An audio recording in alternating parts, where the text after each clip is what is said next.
the Lord somehow finds you right where you are, right where you need to be met, and he meets you there, and then he walks it with you.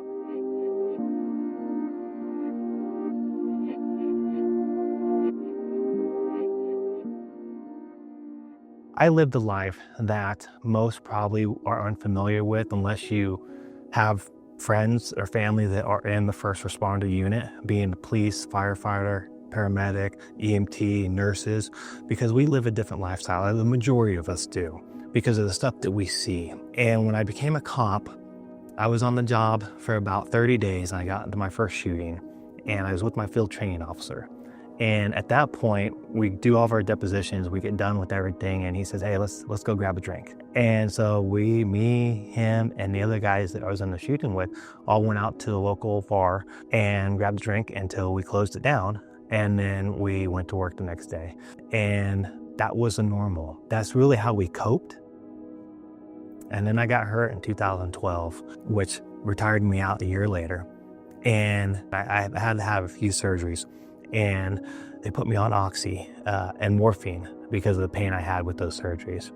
And as this time of my life is transforming, I lost my identity because being a cop was who I was. It's what I knew. It's what I was at the core. I found out that the brotherhood that I thought I was part of really wasn't a true brotherhood whatsoever. I ended up losing all of my friends to where the people I hung out with that I'd been in shootings with and did life with, I never heard from again. I was also going through a messy divorce and a child custody battle, which left me heartbroken because I love my daughter, and she's everything to me. It was at that point where I started getting all my head tattoos because I didn't want people to be close to me, and I knew as a cop that people that look like me, people didn't want to talk to. And that was my whole thought, is if I get these tattoos, people are going to look at me, think I'm scary, and they're going to want nothing to do with me. And I was going to be fine like that in life. During this whole turmoil of things, the doctors had me on anti-anxiety meds. One day, my girlfriend, she says, babe, she's like, you're just not you. You're blah. It's like, you show no emotion. She's like, you got to fix yourself. She left me for about a month or so. And that was hard. Because then the next day or so, I found out that my dad was dying. Dad tells me, yeah, I've got prostate cancer. And I can tell that there was something in his voice. I just knew it was bad. I knew he was dying. I think that was the final straw. I didn't have anywhere to turn. So I got in my car thinking I was just going to go to local Chili's. And I went to local Chili's and I sat in the car. As I sat there, I just felt like this wasn't going to work this time. Because I remembered back to all the other times where, whether it was at my house or somewhere else, it was trying to fix issues with alcohol, with taking the prescription meds, and then only to fall asleep to wake up the next day to still have that pain, that emptiness, that loneliness, that when everything's taken from you and you have nowhere to turn and nobody's there with you, you're like, where'd everybody go? So as I was thinking about these things, I ended up leaving that parking lot. Ended up actually just right across the street, across from Chili's, and ended up pulling into this parking lot. And there was a church building off to the right, and there was this little corridor section outside. And I thought I was safe there. So I went, sat outside, and I could start hearing some music playing. And I was sitting out there, and I was just crying. And I had this guy come sit next to me. And I don't know who he was.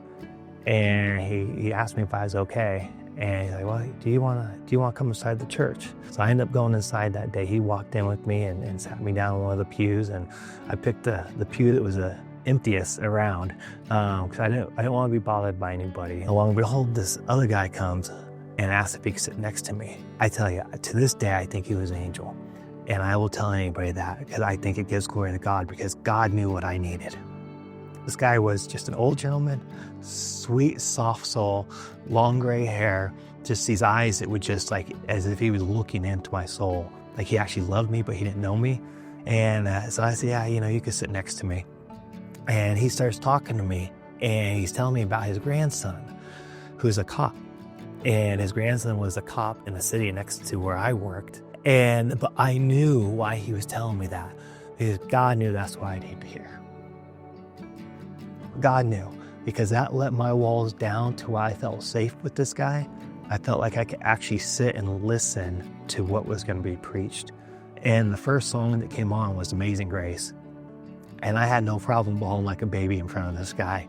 And he stayed the whole time with me, shared the Bible with me. At the end of the sermon, which I heard some of it, but him and I were talking the whole time, the pastor gives altar call. And he said, he says, if anybody wants to come to Christ today, or you can walk into this back room and you can give your life to Jesus. I get up, and I don't remember where the guy went. I didn't see him vanish, but he wasn't there. I was focused on the preacher, and then he's gone when I looked to leave. And at this point, I wanted him to go with me, but he wasn't there. So I ended up going into the back room, and that was the day, October 2015, that I gave my life to the Lord.